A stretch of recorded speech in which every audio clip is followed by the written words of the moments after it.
À tous et à toutes, merci de prendre le rendez-vous de cette revue de presse de l'Économiste TV. En ce début de semaine, l'actualité en Afrique de l'Ouest se lie entre vigilance, transformation et perspective. Voici l'essentiel de ce lundi 8 décembre 2025. Nous ouvrons cette édition par une information qui a retenu l'attention de tous les Béninois et de la sous-région. Le Bénin a vécu dimanche 7 décembre une tentative de déstabilisation rapidement contenue par les forces de défense et de sécurité. Dans un message à la nation prononcé dans la soirée, le président Patrice Talon a dénoncé une mutinerie menée par un groupe de soldats agissant sous de fallacieuses revendications. Le chef de l'État a salué le professionnalisme de l'armée, resté loyal aux institutions et rassuré les populations. La situation est sous contrôle et l'ordre public est assuré sur toute l'étendue du territoire.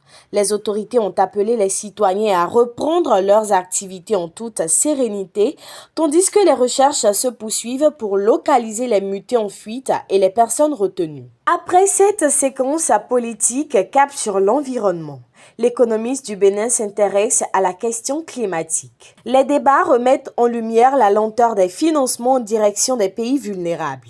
L'Afrique multiplie pourtant les mécanismes de mobilisation de fonds pour renforcer sa résilience, mais les ressources tardent à suivre le rythme des besoins exprimés par les États. Pendant que le continent s'organise face aux défis climatiques, la scène culturelle béninoise, elle, poursuit sa dynamique. À la veille de la cérémonie du Ciné 229 Awards tenue le 6 décembre à Canal Olympia Wologede, la promotrice Kismat Baghiri, entourée des dirigeantes de A+ Bénin et de Canal+ Bénin, a animé une conférence de presse à la DAC.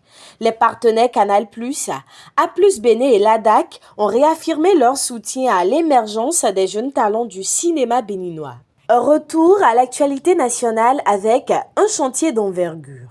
Dans le cadre du vaste projet de réhabilitation du Grand Nokoué, une enveloppe de 100 milliards de francs CFA est déjà mobilisée.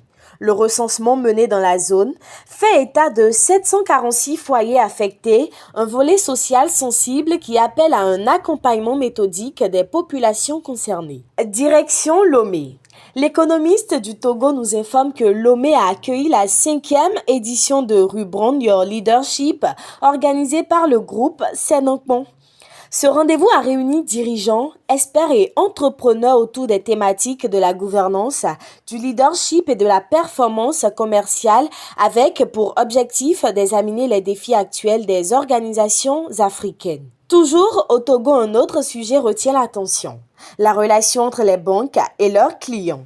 Une enquête conduite entre juin et septembre 2025 en Afrique de l'Ouest et centrale révèle une insatisfaction grandissante des clients des établissements bancaires en zone francophone, mettant en lumière les attentes non comblées en matière de qualité de service et d'accès aux produits financiers. Au Mali, l'économiste consacre sa manchette à l'adoption de la première partie de la loi de finances à 2026.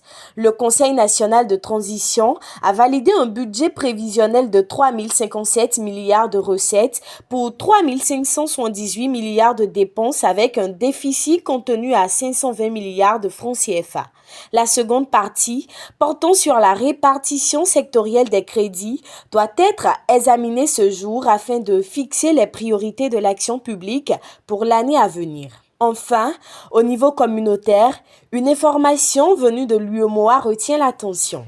Le président de la commission, Abdoulaye Diop, a reçu le 3e rapport du comité de veille économique, composé de 12 notes couvrant les domaines économiques, sociaux et sécuritaires. Ce document, présenté par Iba Mar Oulare, vise à renforcer l'anticipation et l'orientation des décisions au sein de l'Union. C'est tout pour cette revue de ce lundi 8 décembre 2025 sur l'Économiste TV.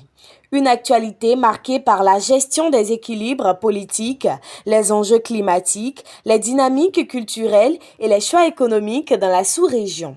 Merci de votre fidélité, excellente journée et à demain pour une nouvelle édition.